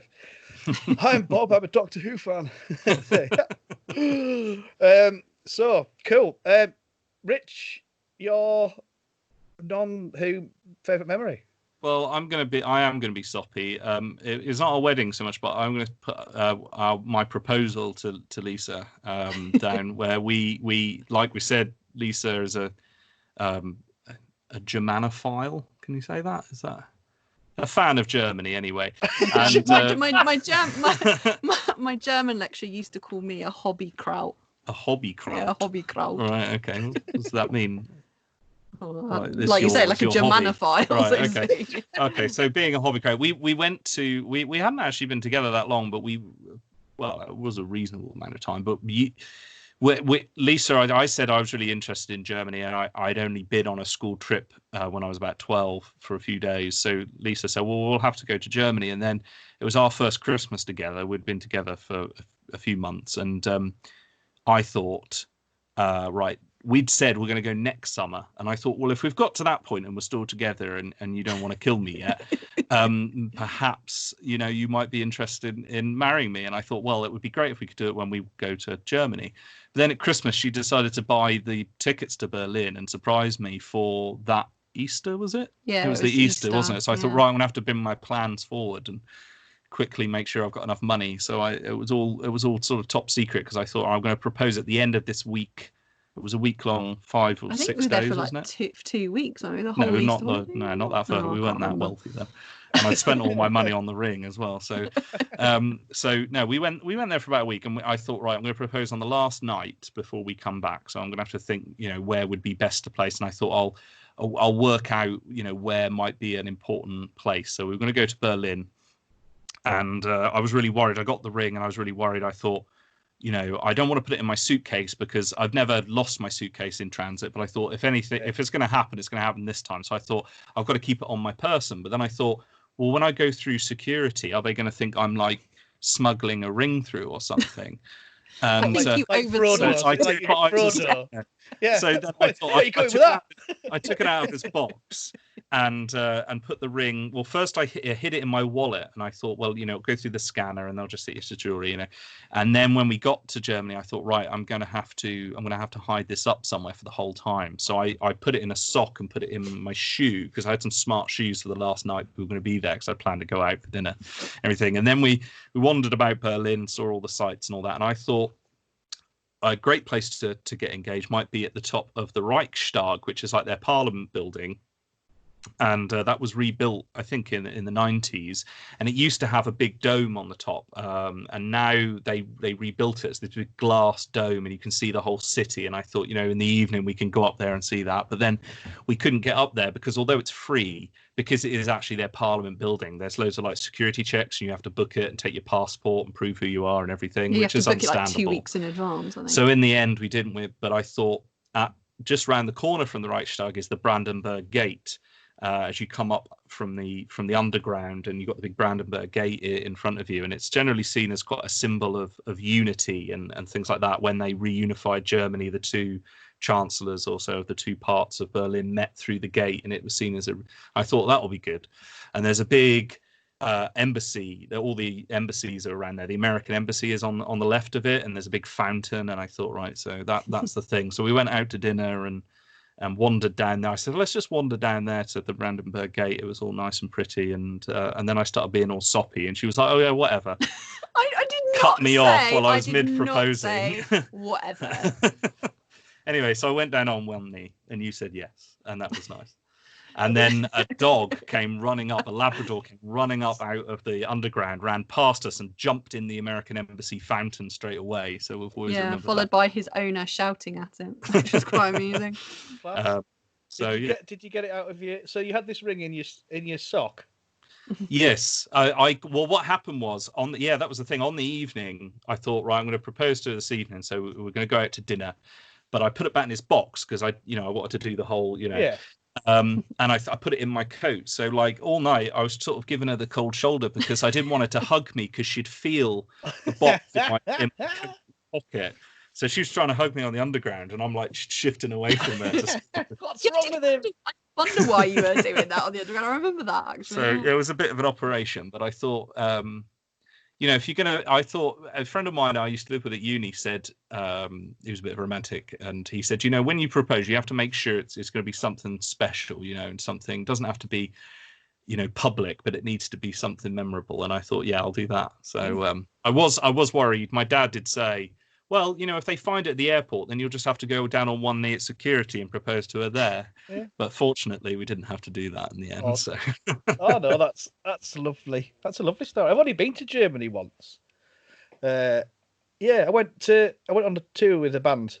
We went to play in Dusseldorf. They've got a big fair. Is it biggest fair in Europe or something? They have it there once a year, I believe, in Dusseldorf. Anyway, we're playing this beer. When you say a beer tent, it's massive, huge thing, and it was cool. And then Dusseldorf was a bit strange. It was quite. I don't want to say grey, but it was. I don't know. There's something about it. I wasn't. But then we went to somewhere called Balingen, which is like a small town, and that was just class, like proper little beer hall. Like it was just. Yeah, it was just a cool place. Then through the Black Forest into Austria, as well. It was just like that area around there is really nice because we went to Munich. Didn't we? And that's all that kind of Bavarian culture and the food and everything. Yeah, we've been to Berlin a few times, haven't we? I think Munich's the one that everyone sort of says try, go there kind of thing. I don't know. We really like that. The weather was like it is in England at the moment when we went as well, nice, so it was a really nice break. Yeah. And you weren't a vegetarian then?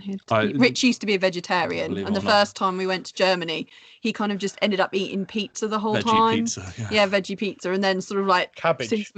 Cabbage.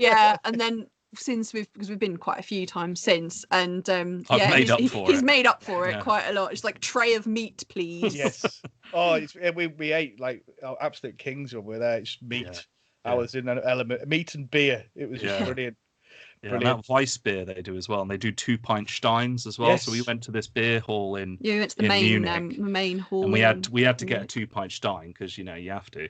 Yeah. But Lisa could drink all of hers because it wasn't that you couldn't drink it, but you don't drink as quickly, and we wanted to move on and go on, didn't we? So I drank yours. I remember. So I had 3 pints of this stuff, and then we went to dinner, and I had another 2 pints of this Weiss beer. And then we had this tray of meat, basically. And then we went for a walk. And it's the only time, like, I can fit a lot of food in my stomach, as you can attest to. But this wheat, because it's wheat beer, the wheat, like, expanded. Yes. And I literally felt like I was, like, an alien, from Alien was going to burst out of me. She left me in a park to digest, because she was like, I want ice cream.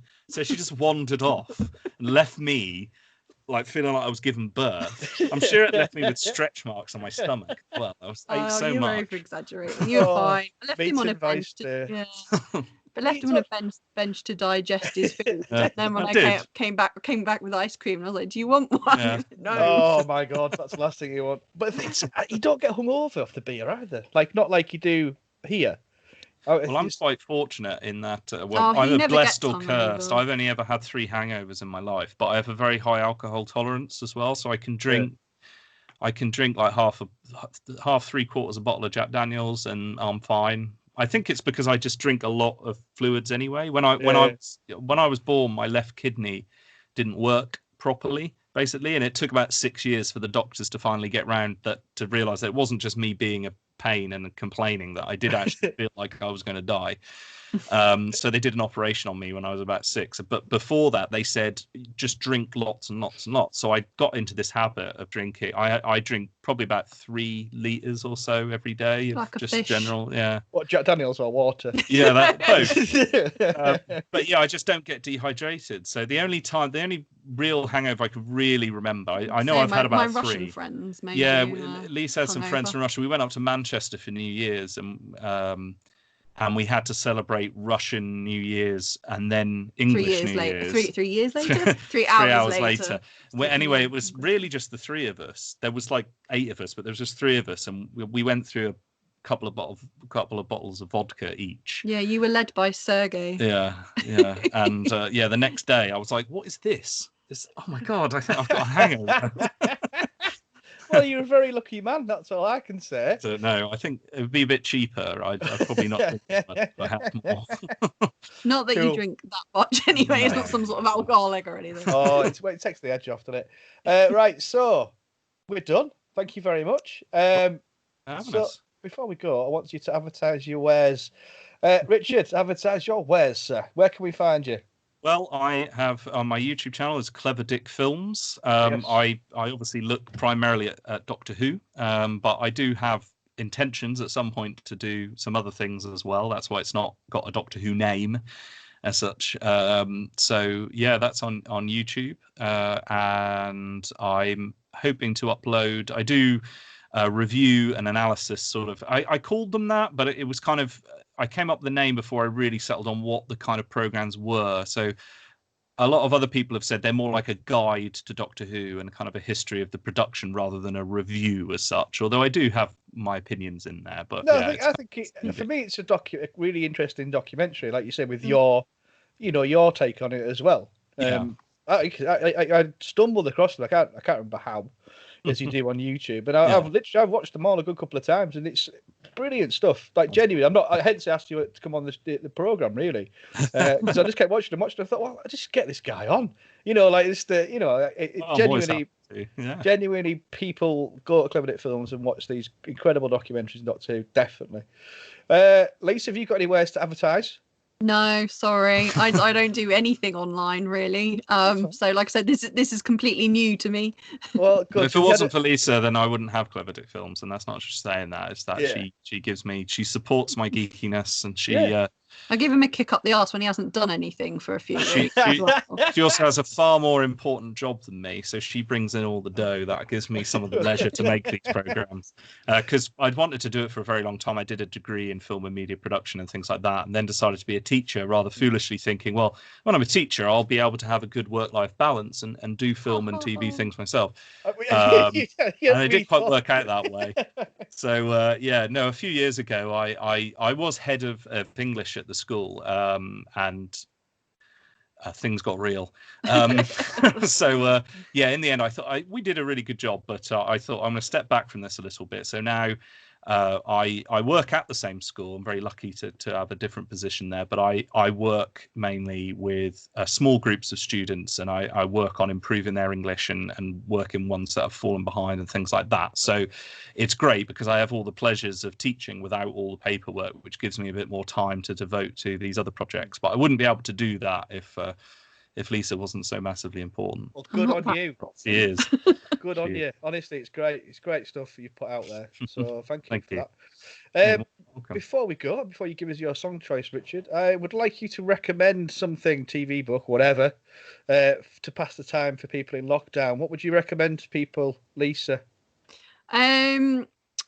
Well, I think given the current political climate, and it's vague link to Doctor Who as well, because it's got Peter Capaldi in it, I'd go with the thick of it, because Malcolm Tucker is just one of my all-time favourite TV characters. I absolutely love that character. I think Dominic Cummings. Oh, sorry, Malcolm Tucker. Yeah.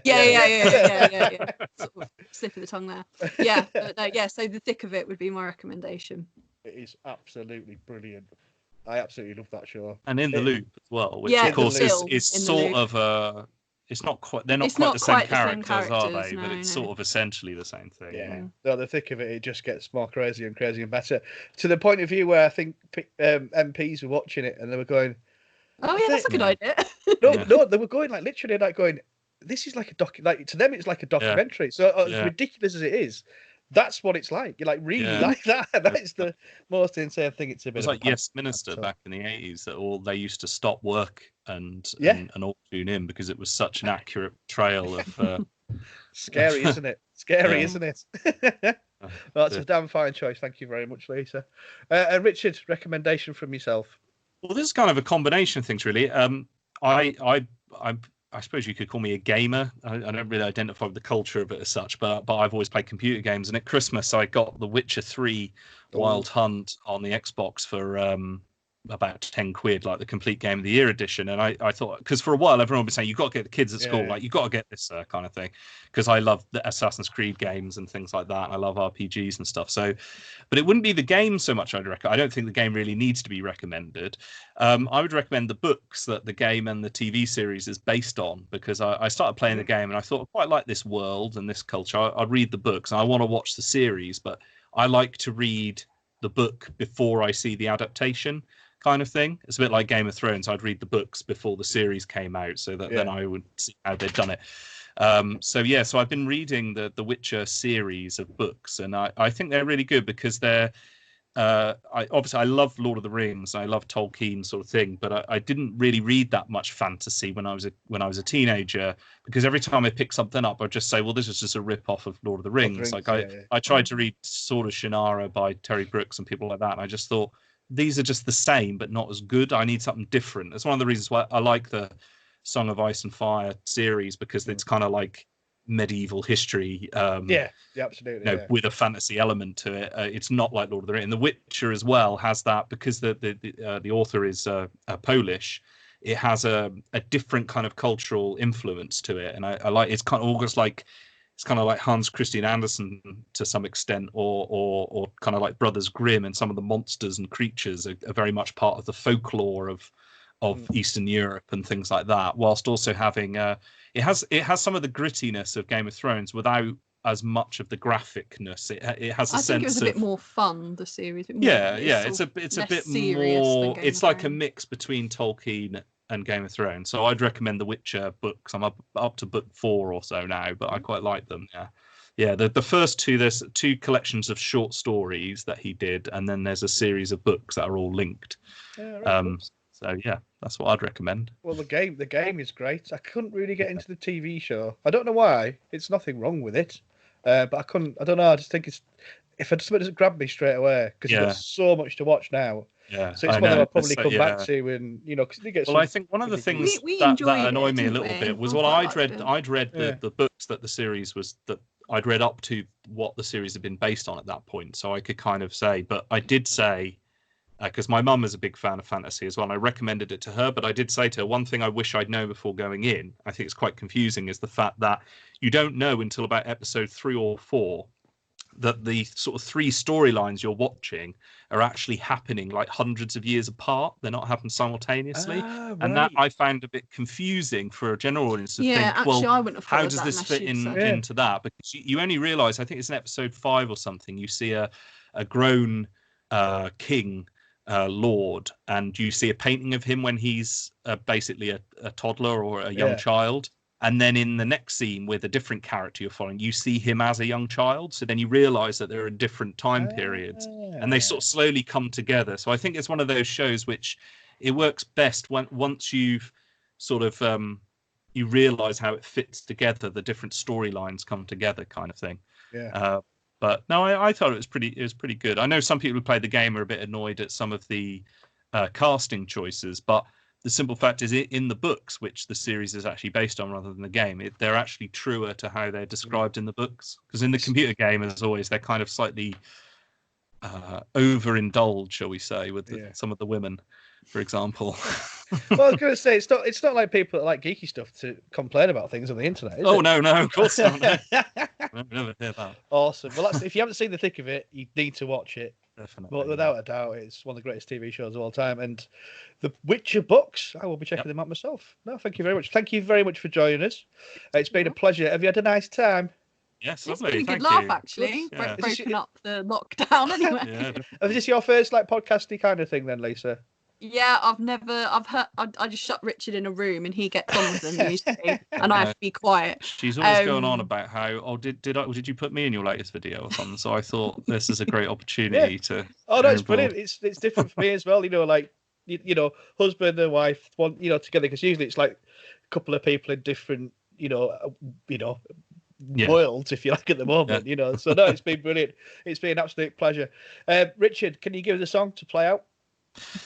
Well, there are many songs I could choose, but I think, if it's okay, I would like to choose the original Delia Derbyshire arrangement of the Doctor Who theme that was in Doctor Who. Not the one in the pilot with the horrible thunder crack and all that, but the proper original one. Because I think, as a piece of music, a lot of people don't realise how special that is in the history of the development of music, because it was essentially the first piece of arranged purely electronic music, wasn't it? And it's influenced so many people like Orbital and all that have done covers of it and things like that. So I think that's what I would pick, and it's definitely my favorite arrangement of it is the original version. I can actually just listen to that as a song. But it's so alien, isn't it? Like when that came on the telly with the graphic and things, it just must have blown people's minds. It's such in some ways how it must have been at the time to hear something so otherworldly, and it really sets the tone. And I don't think, even with all the versions and alterations and rearrangements since, I don't think they've ever really captured. I would argue, actually, it might be unpopular, but I think the current theme is, I think, the closest to capturing the essence of the original, personally. In the sense that I thought Murray Gold was a good composer, but I thought a lot of his arrangements, certainly of the theme, are a bit too ostentatious, and I think it should be more spooky. More alien and weird. And I think that as well, definitely. Yeah. Cool. Well, this is Delia Derbyshire's theme tune, Doctor Who.